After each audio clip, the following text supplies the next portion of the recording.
दोस्तों, कल 4 मई को बंगाल का फैसला आने वाला है। क्या 15 साल बाद दीदी का राज खत्म हो जाएगा या बीजेपी बंगाल में सरकार बना लेगी? क्या ममता बनर्जी चौथी बार सीएम बनेंगी या संदेश खाली और एसआईआर ने पूरा खेल बदल दिया? क्या साइलेंट वोटर्स बीजेपी के पक्ष में आएंगे या फिर टीएमसी एक बार फिर सरप्राइज दे देगी?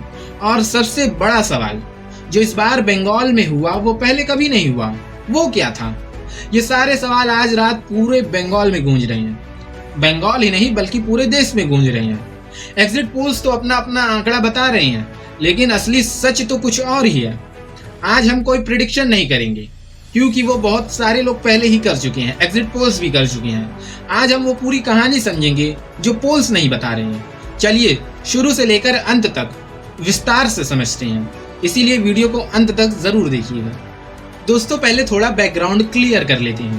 पहले आप लोग ये जान लीजिए कि पश्चिम बंगाल में कुल 294 विधानसभा सीटें हैं, जिसमें बहुमत के लिए सिर्फ 148 चाहिए। 2021 में यहाँ टीएमसी ने 213 सीटें जीती थी और बीजेपी को सिर्फ 77 सीटें मिली थी और कांग्रेस और लेफ्ट का तो खाता तक नहीं खुला था। लेकिन 2026 में मैदान बिल्कुल अलग है। सीधी और कड़ी टक्कर यहाँ पर है टीएमसी बनाम बीजेपी। इस बार बीजेपी को आगे माना जा रहा है, जिसके 3 बड़े कारण हैं, जिसमें पहला है 15 साल की भारी एंटी इनकम्बेंसी। लोग बदलाव मांग रहे हैं, थकान वो लोग महसूस कर रहे हैं। जिसमें दूसरा कारण है स्पेशल इंटेंसिव रिवीजन यानी कि एसआईआर। वोटर लिस्ट से करीब 90 लाख नाम कट चुके हैं, जिसमें अधिकतर ममता बनर्जी के वोट थे, ये बात छुपी नहीं है। और तीसरा है संदेश खाली का मुद्दा। महिलाओं और हिंदुओं का गुस्सा अभी भी लगभग ताजा ही है। ये तीनों फैक्टर मिलाकर इस चुनाव की हवा बदल रहे हैं। और इस बार का सबसे बड़ा सरप्राइज ये है कि वोटर टर्नआउट बहुत बड़ा फैक्टर है। मुर्शिदाबाद जिले की कुछ सीटों पर 96% से ज्यादा वोटिंग हुई और पूरे जिले का औसत 93.07% रहा है। मालदा और साउथ 24 परगना के अल्पसंख्यक बहुल इलाकों में भी भारी मतदान देखा गया है। ऐसा मुस्लिम इलाकों में तो पहले से ही बहुत ज्यादा मतदान होता था, लेकिन ऐसा माना जाता है कि मुस्लिम की अपेक्षा हिंदू इलाकों में कम मतदान होता था, लगभग 10% से कम। लेकिन इस बार हिंदू बहुल इलाकों में भी रिकॉर्ड वोटिंग हुई है। साउथ दिनाजपुर में तो 94.98% वोटिंग हुई है और पूर्वी बर्धमान में तो 93.5% के आसपास वोटिंग हुई है। जिसमें सबसे दिलचस्प बात यह देखी गई कि टॉलीगंज जैसे इलाके में जहां एक्टर्स और आर्टिस्ट और बड़े लोग रहते हैं, वहां भी रिकॉर्ड वोटिंग हुई है। इलेक्शन कमीशन ने यहां पर तो सोसाइटी के नीचे ही पोलिंग बूथ बना दिए ताकि लोगों को मुश्किलें ना हो। तो सवाल यह है कि लोग इतनी भारी संख्या में वोट देने क्यों निकले?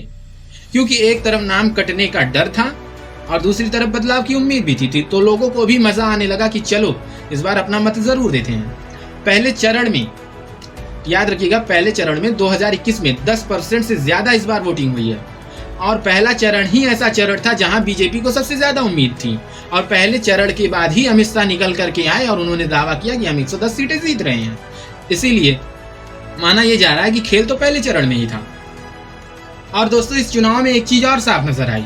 इस चुनाव में 70 बनाम 30 की लड़ाई एकदम साफ दिखी। अल्पसंख्यक वोट एक तरफ मजबूती से खड़े रहे तो बहुसंख्यक वोट दूसरी तरफ। लेकिन सबसे बड़ा बदलाव ये रहा कि सेंट्रल फोर्सेस की तैनाती की वजह से जो अपोजिशंस के वोटर्स हैं यानी बीजेपी के वोटर्स हुए, वो पहले जितना उन्हें डर नहीं था। जिन इलाकों में पहले उनके वोट छीन लिए जाते थे, वहां इस बार वो खुद पहुंचे, खुद से। और साइलेंट वोटर्स भी इस बार बहुत ज्यादा थे। इलेक्शन एनालिस्ट प्रदीप गुप्ता ने खुद कहा कि कई लोगों ने उन्हें यह भी नहीं बताया कि उन्होंने किसे वोट दिया। यह चुप्पी कल के नतीजे को और भी अनिश्चित बना रही है। और दोस्तों, बंगाल में इस बार भी हिंसा हुई। वहां पर चुनावी हिंसा कोई नई बात नहीं है। इस बार भी भंगौर, बसंती, कूच बिहार जैसे कई जगहों पर तनाव, लेकिन छोटी मोटी घटनाएं भी हुई। पहले मौतें हो जाती थी, इस बार छोटी मोटी घटनाएं हुई है, इस बार मौत नहीं हुई है। लेकिन साउथ 24 परगना के फाल्टा में जो हुआ वो सबसे ज्यादा चिंताजनक था। सैकड़ों ग्रामीण, बड़ी संख्या में महिलाएं टीएमसी के खिलाफ सड़क पर उतर आईं। उनका ये आरोप था कि टीएमसी के कार्यकर्ता उन्हें जान से मारने की धमकियां दे रहे हैं।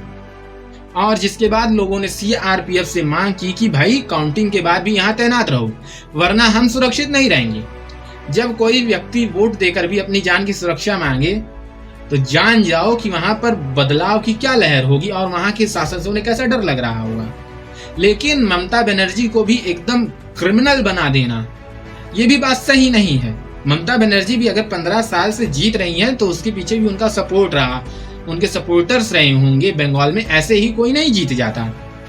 और दोस्तों अगर हम बात करें एग्जिट पोल्स की तो उसमें काफी उलट पुलट है।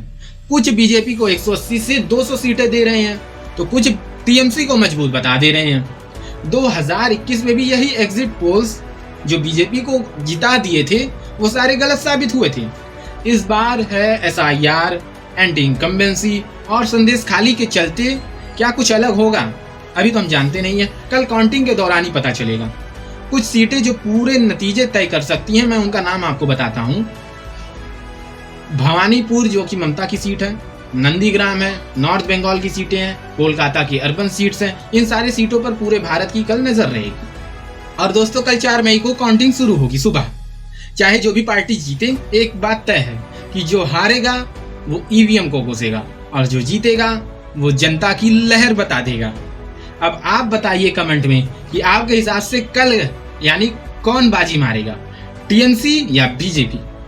दीदी बचेंगी या बंगाल में सत्ता बदल जाएगी? जो भी हो, उम्मीद यही है कि बंगाल शांतिपूर्ण तरीके से नतीजे स्वीकार कर ले और वहां पर हिंसा आगे ना हो। हम तो यही उम्मीद करते हैं। बाकी कोई भी जीते, बीजेपी जीते, टीएमसी जीते, वहां की जनता जिसे जिताना चाहे वो जीते। और लेकिन आप कमेंट में बताइएगा। और आपको वीडियो पसंद आया तो लाइक और सब्सक्राइब जरूर करिएगा। कल काउंटिंग के बाद इसका हम शाम को ही फुल एनालिसिस लेकर आऊंगा।